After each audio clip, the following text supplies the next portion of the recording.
네, 국회 라이브 6 파워 인터뷰 시간입니다. 국민의힘 새 지도부의 통합 행보와 추가 당직 인선에 대한 평가를 비롯해서 내용이 격화되고 있는 민주당 상황 등 오늘의 전국 현안에 대해서 최영도 국민의힘 의원과 함께 이야기를 나눠보겠습니다. 의원님 안녕하십니까? 네, 안녕하십니까? 네. 굉장히 분주하게 방송 전에 네. 서칭하고 준비를 하고 계시네요. 네, 네. 오늘 또 이렇게 바쁘신데도 출연해 주셔서 감사드립니다. 네. 이번에 그 국민의힘에서 발표된 그 당직 인선 이야기부터 먼저 짚어보겠습니다. 이철규 사무총장을 비롯해서 친윤계가 이제 전면에 배치됐다 이런 평가가 나오고 있는데 김기현 대표가 이제 그동안 연포탕을 이제 그 전당대회부터 줄곧 이제 주장해 오지 않았습니까? 이번에 당직 인선 국민의힘 내부에서는 어떻게 평가를 하시고 또 의원님은 또 어떻게 보십니까? 연포통 노력의 연장선상이었고 실제로 이제 이 원외 인사들을 또 골고루 발탁했고 했죠. 네. 그다음에 지명직 최고위원회에 진유승민계 의원이었던 분을 또 발탁을 했고 강두식 의원 말씀하시는 그렇습니다. 네. 그리고 지금 사실은 이 면면을 뜯어보면은 뭐 민주당에서야 온갖 없는 트집도 다 잡으니까 그러겠지만은 결국에는 여당이기 때문에 여당에서는 대통령과 또 새로 당대표 되는 사람의 의중과 또 그동안 노력들이 다 연관될 수밖에 없지 않겠습니까? 그리고 이철규 사무총장의 경우는 뭐 좀 잘 발탁 잘했다고 보는데 이분은 2020년에 우리 당이 위기라 그래서 비대위 할 때 김종인 비대위원장이 전략기획 부총장으로 발탁했던 분입니다. 네. 상당히 입지전적 인물이고 이렇게 방송통신대학을 나와서 경찰에서도 아주 차근차근 경력을 쌓았던 분이죠. 굉장히 만나보시면은 아주 기초가 탄탄한 분이라는 걸 느낄 수가 있습니다. 이렇게 대인 관계라든가 그렇고.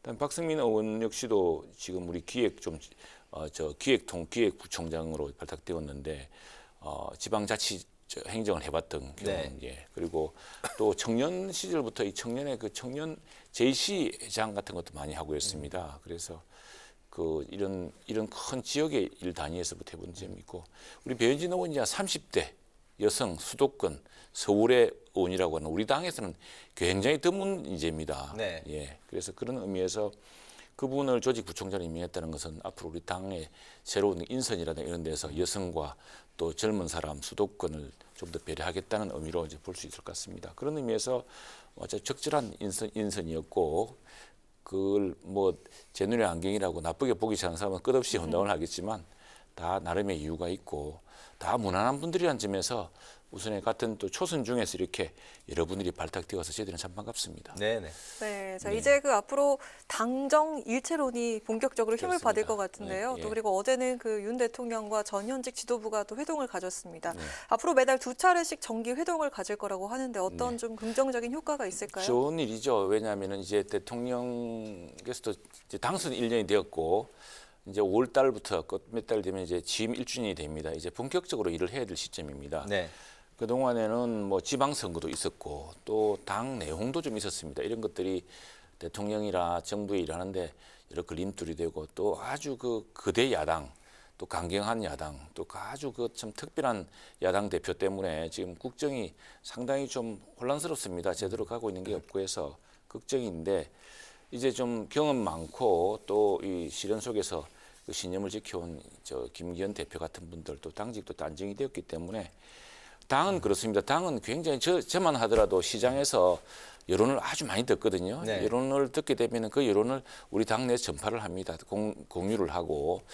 그러나 정부는 또 다르거든요. 정부는 정책의 일관성이라든가 앞서와의 관계 이런 거 다른 것 때문에 국민의 여론을 아마 당보다는 좀 늦게 받아들이게 됩니다. 그래서 2차례 아니라 사실 매주라도 만나야 되는데 매주는 당정이라는 게 있습니다. 총리실과 함께 네. 장관과 우리 당 지도부가 만나는 이런 정책위가 만나는 당정 정책회의가 있으니까 2달 전에 2주 정도 만나서 자주 지금 민생의 문제, 경제의 문제, 시중에서 걱정하는 문제들 이런 문제를 전하고 또 대통령이나 우리 정부가 지금 하고자 하는 일인데 이 일이 우리 충분히 내막을 모르는 수가 많거든요. 그런 것들을 좀 설명을 들어서 더 나은 정책 또 더 나은 그런 대안을 마련할 수 있도록 그렇게 자주 만나는 건 좋은 일이죠. 알겠습니다. 또 어차피 당정은 일치일 수밖에 없고요. 여당은 정부 대통령과 여당이 가까워질 수밖에 없는 게 숙명이라고 생각합니다.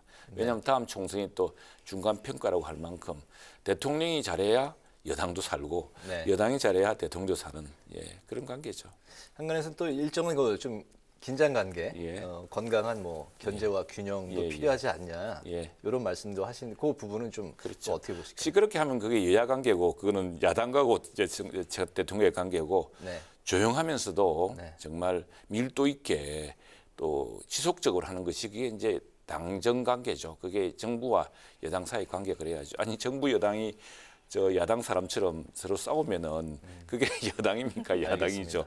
여당은 좀 더 책임감 있게 정부와 좀 더 밀도 있게 이야기할 수 있어야 되고 때로는 아주 중요한 결단은 정부의 결단을 촉구할 만큼 큰 책임을 감을 가지고서 해야죠. 당정일체라고 하면 이제 긴밀하고 신속하게 어떤 사안에 그렇습니다. 대해서 이제 예. 정책을 펼칠 수 있다 이런 장점이 있을 것 같은데 가장 당면한 그 중요한 현안이 이제 바로 이제 1년 후 내년 4월 10일에 있을 그 총선 아니겠습니까? 예.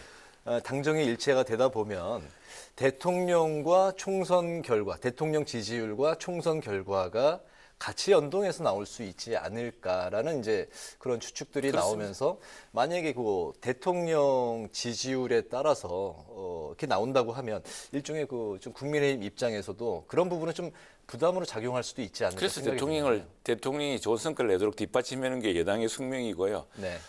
미국에서도 그렇지 않습니까? 미드텀이라 그럽니다. 이게 이제 미국 대통령 선거는 4년마다 있고 하원 선거는 이제 2년마다 있지 않습니까? 미국의 네. 선거는. 그래서 2년마다는 이게 이제 다른 대통령 선거랑 겹칠 때도 있는데 중간에 건 중간 선거라고 대통령 중간 평가라고 그러지 않습니까? 네네. 우리나라도 그렇습니다. 우리나라도 대통령 선거 그러니까 역대 우리 총선을 보면은요. 대통령 선거 앞뒤에 있었던 총선은 거의 대통령 선거가 판박이었습니다. 그 판세 같은 게 선거 같은 게 그런데 이제 대통령 임기 중에 있는 이번 선거 같은 경우 내년 선거 같은 경우는 딱 중간 평가거든요. 네. 그 대통령의 평가고 대통령을 후보로 추대해서 후보를 선출해서 그 대통령으로 만든 여당이 다 책임져야 되고 또 대통령이 얼마나 리더십을 발휘해서 국정 현안을 잘 풀어내고 또 어려운 상황에서 국가 경제와 국가 안보를 얼마나 지켜내었느냐 이런 것들을 평가받는 것이기 때문에 뭐 이 국회의원 한 사람이 개개인이 잘해서 될 문제는 아니죠. 그렇기 때문에 정말 당정 간에 혼연일체가 되는 그런 팀워크가 필요하고 때로는 건전한 긴장관계로 이끌고 또 견인해내고 또 밀어주고 하는 그런 관계가 필요할 수밖에 없어요. 그건 숙명입니다. 네. 네. 예. 알겠습니다. 네. 또 김기현 대표가 그동안 또 안철수 의원에 이어서 황교안 전 대표를 예. 만났습니다. 네, 그리고 네. 이제 그 천하람 위원장과도 회동이 예정이 돼 있는데 네. 사실 그 완전한 연포탕을 끓이려면은 예. 이준석 전 대표도 함께 가야 한다라는 의견도 있는데요. 앞으로 이준석 전 대표와는 어떻게 관계 설정이 이루어질까요? 그 관계가 또 뭐 당내에 있으니까 어떤 적절한 시기가 또 있겠죠. 그러나 이준석 대표는 이번에 지금 만나는 분들은 당대표 경선에서 경쟁하시던 분들이지 않습니까? 네. 그분들 만나야 되는 것이고 그다음에 또 우리 당원들도 만나고 당의 여러 이제 그 분야별로 계속 만날 수밖에 없죠. 예. 알겠습니다. 네, 예. 알겠습니다.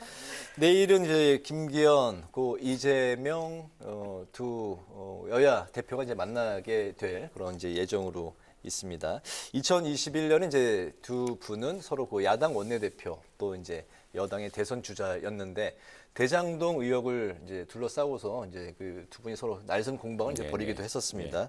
그래서 내일 이제 회동이 또 이제 주목을 받고 있는데 첫 만남에 좀 뭐 주로 뭐 예민하고 이런 얘기는 안 겠죠. 이제 주로 이제 덕담이 그렇죠. 오고 갈 것 같은데 앞으로 이 김기현 대표, 이재명 대표 이 두 분의 어떤 여야 간 어떤 협력 관계, 협치, 호흡 좀 어떻게 보십니까? 어떻게 사실 예상하세요? 이제 여야 간의 원내 협상은 원내 대표, 원내 지도부 간에 이루어지는 겁니다. 네. 예, 당 대표 간에 이루어지는 것은 아니고요. 더구나 원내 지도부 간에 지금 원내 현안들이 있고 하기 때문에 그렇게 긴밀하게 이루어질 텐데 아마도 지금 민주당의 원내라는 것이 지금 민주당 당대표의 대표 사법 리스크 때문에 기능을 못하고 있지 않습니까? 그래서 과거 민주당이 다수당 또 여당 시절에 해왔던 정책을 지금 돌연 바꾸고 있습니다. 그것이 근데 뭐 노란봉투법이라든가 양국관리법이라든가 뭐 몇 가지 현안들이 있는데 그 다수당이고 여당일 때 당연히 그 판단이 있어서 미루거나 또는 제고했던 사안들을 지금 갑자기 바꾸고 있거든요.